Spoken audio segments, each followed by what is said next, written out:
what better way to kick off summer by announcing that Eric Bischoff and Paul Heyman are now directors of Raw and Smackdown. My goodness. Like, I literally wake up.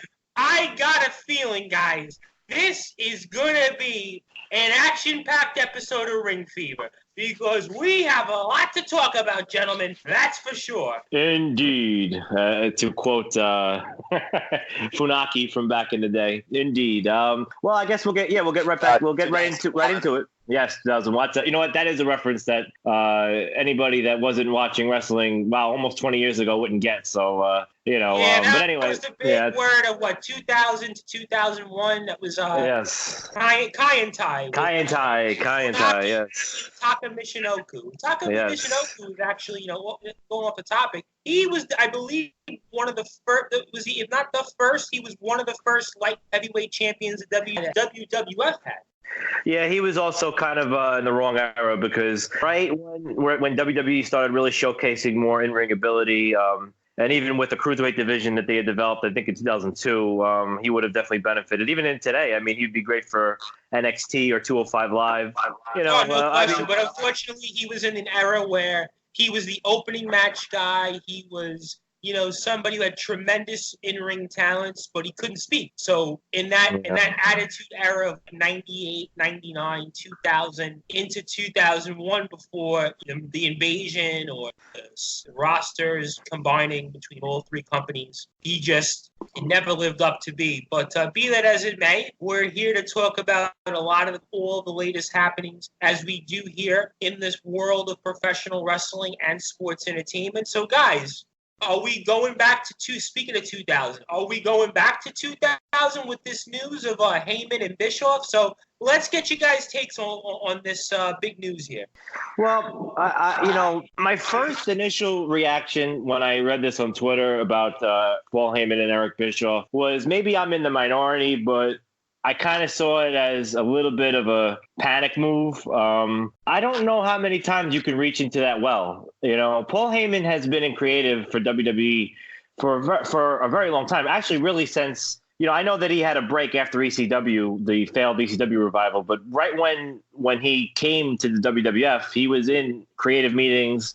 He obviously was responsible for probably the best era of SmackDown television in 2002. But I don't know how many more times they can reach into that well. You're seeing a real big difference between WWE and AEW, and I think the difference is in the behind the scenes where WWE is going to the past with Bruce Pritchard, Eric Bischoff, Paul Heyman.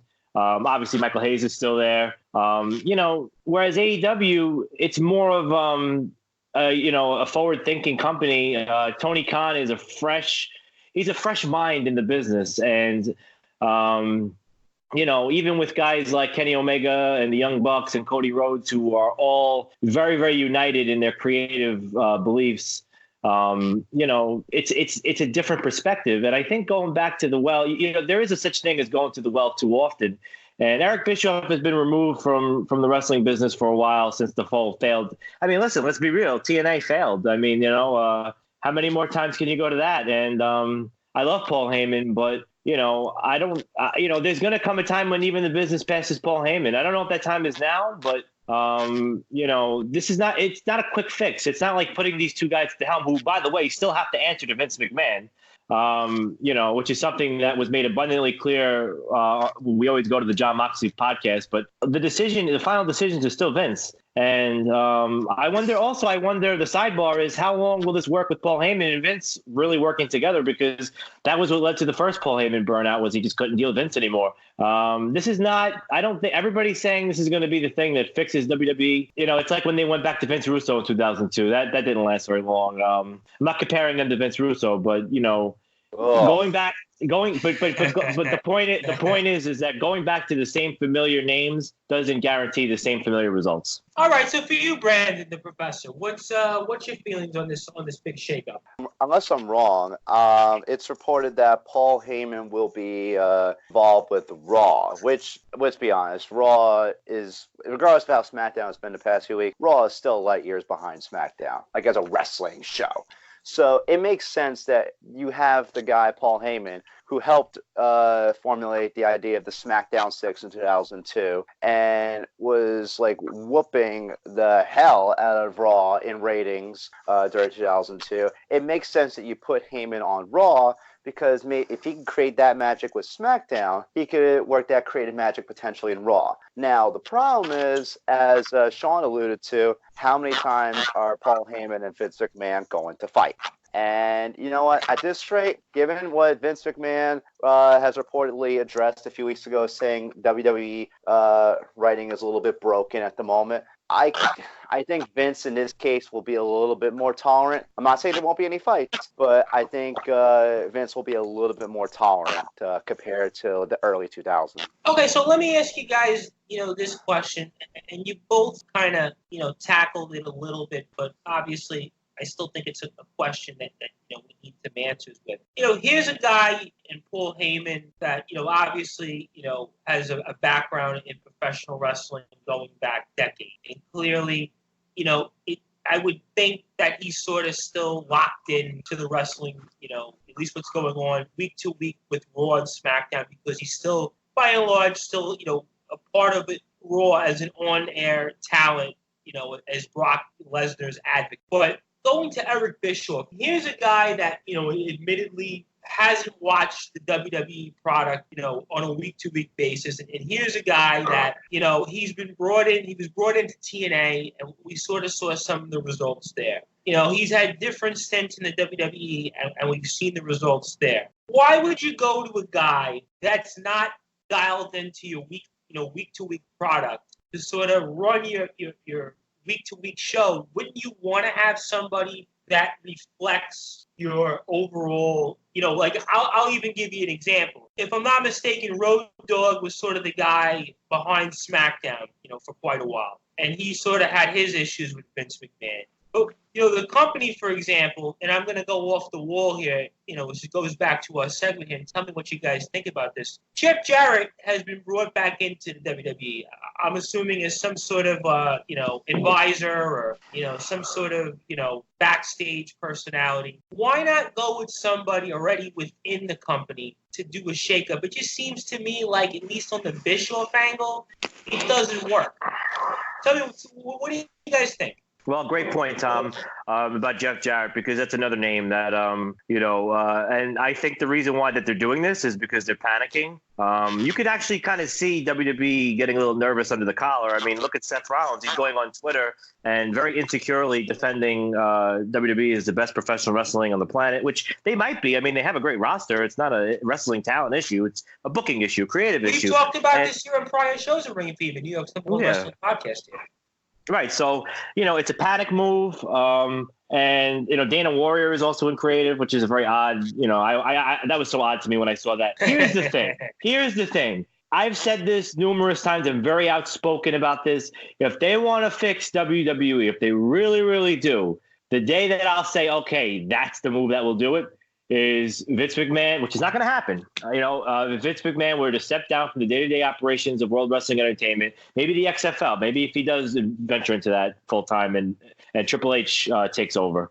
I do believe if Triple H takes over and he's really taking over, where Vince has no say, then WWE can be fixed. I don't think Eric Bischoff is definitely not the answer. I'm not on that bandwagon with Bischoff. Paul Heyman, what have you done for me lately? I mean, he's been involved in creative. I mean, this is not. I mean, all right, now he's the head of creative, whatever this exact title is, director. He's been in creative. He's been behind the scenes. He worked with Ronda Rousey behind the scenes on her promos. There's nothing here that's making me say, okay, that's going to fix WWE. And if you also look at it, one more point, Eric Bischoff is 64 years old. Paul Heyman is 53. Tony Khan, who is the CEO and president of All Elite Wrestling, is 36. Now, I'm not an ageist, but we need younger, forward-thinking minds in this era. And, I think that in itself, and I know, and I'll kind of contradict myself with Triple H, but Triple H is a different animal because Triple H has proven that, and Triple H is young in the sense of this is his first shot working behind the scenes like this, where he's heading NXT. Bischoff and Heyman, they're 64 and 53 respectively, with all these years and all these times already doing this. There's, their minds aren't fresh. So, you're dealing with a company where it's all fresh minds with a new palette that are targeting the lapsed fans. Whereas with WWE, it's like they're only looking to do one thing, and that's say, hey, we're bringing in this guy from the 90s or this guy from, TNA. And look, now, maybe you'll tune into Raw again. That's not the issue. It's not, the issue isn't, we got to fix, we got to fix the fact that, there's too many campy segments with Raw lately. The problem is how are you going to be able to tell somebody that hasn't watched wrestling in 20 years, hey, this is now something you're going to want to see. This is a spectacle. This is something that, you're going to hear about, from everybody at school, the 13-year-olds in junior high school that think wrestling is corny. Like 13-year-olds, I want to get to Brandon on this. 13-year-olds, funny you say that because, guys, we're all, obviously, we've seen wrestling, fair to say, over a decade, certainly 2 decades, maybe even in most of our cases, to the very least. And we're all students in the game. 13-year-olds are going to have no idea or have seen with their eyes the WCW era and certainly the ECW era. So for you, Professor Game, what's your take on this whole, this whole thoughts that we're going back to the past? Do you want a fresh face? And if you wanted a fresh face, who would you have in mind right now, in the WWE? It's really, really, I mean, as far as new faces, I mean, he doesn't really have much experience, but if you want to get younger, maybe have somebody like Jason Jordan be more involved in creative process. That one, I mean, I don't think it would make that much of a difference. But I'm just saying, if you want to get younger, right? It's tough. It's tough to think about who you could potentially draw on your roster. Maybe Paige perhaps could have. That's an interesting one because Paige is a good one, guys, because Paige is somebody that is obviously close to our age, and she obviously cannot perform in an in-ring capacity, but maybe she's somebody that's kind of dialed in to the wrestling world on a week-to-week basis, and it might motivate her or entice her to be more involved in the company. I mean, that's sort of a name that because Sean, when you bring up Dana Warrior as being sort of like a backstage personality or somebody who's involved in creative,